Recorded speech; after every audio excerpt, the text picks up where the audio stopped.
So, hello, Marilyn Manson. Hello. You're well known as a musician, and as far as I know, you started painting very early, parallel to the other career.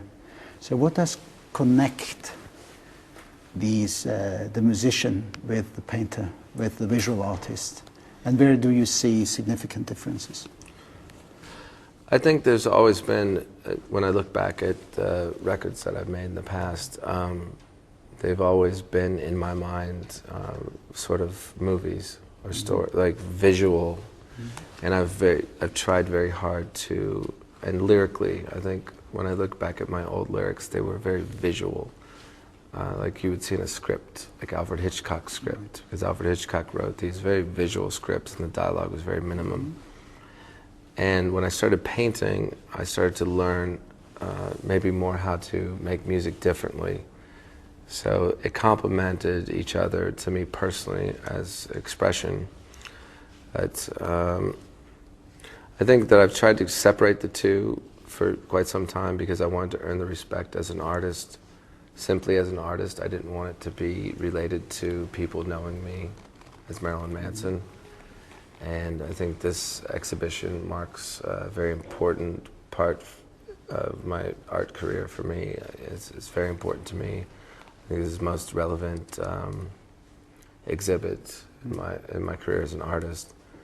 And it also, that inspires me because I'm making a new record and I want to now cross those two boundaries where it's no longer separate, not self-conscious of keeping them apart. I was very self-conscious of combining them because I didn't want it to seem like a hobby.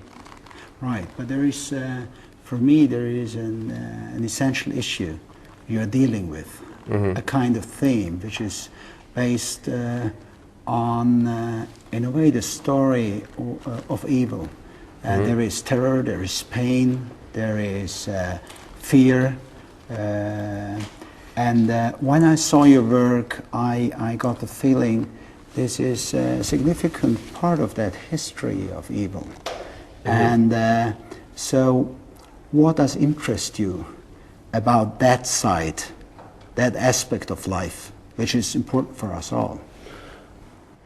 Well, I mean, if you look at, fairy tales or, cartoons or children's stories of the Bible or any work of fiction, for me, the villain has always been the more appealing character, with the more human qualities, the more the character that I could be related to far easier than the hero, which is almost unattainable, and it's unrealistic, and it's also I think very hypocritical, the hero in most stories, and I think that's why anyone who is an artist always will identify with what the status quo would identify as negative.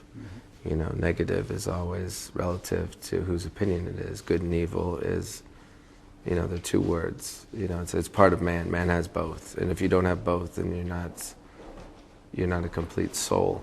So I think that people often mistake me for a nihilist because they think that I don't care about anything, or an atheist, that I don't believe in God. I think what I believe is that God is synonymous with art.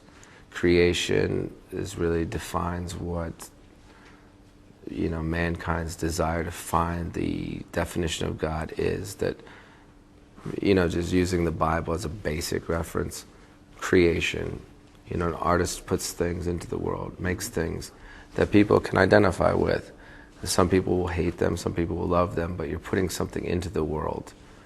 And ironically, then you've got politicians and religious leaders that want to take things out of the world, and they're standing behind the guise of representing the very book that suggests the exact opposite. So, that's why I've always attached myself to being angry about the hypocrisy in America.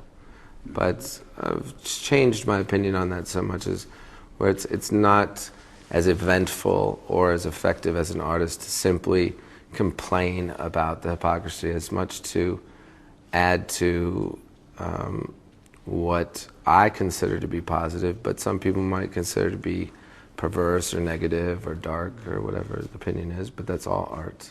Well, this bipolarity between good and evil, in a way, dark and light and moral and immorality, is also reflected in your name, like Marilyn Manson. So Absolutely. Marilyn Monroe is like the dream, the American dream, especially, maybe not only for you in America, but also for the Europeans, which failed in the end, and Manson is the nightmare. Right. So was that a reason also why you kind of connected those two names?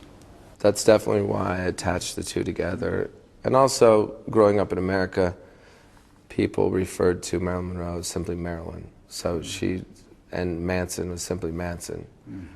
So it had a lot of different reasons. It was a magic word when I put them together, like abracadabra.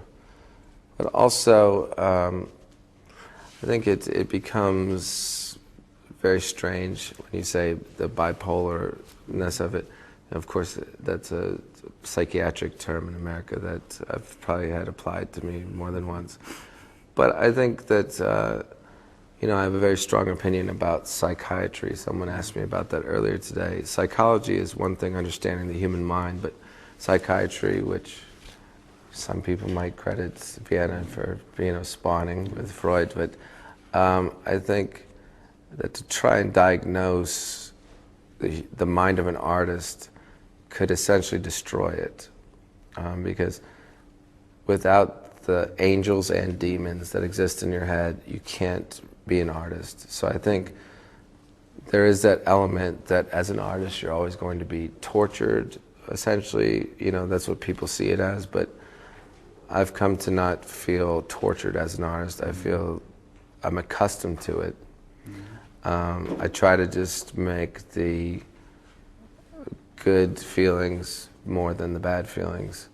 As long as you're creating art, I think that ends up making you feel good. If you have any sort of torture in your soul, if you can express it and get it out, it's always something that makes you feel better or makes you feel like a person.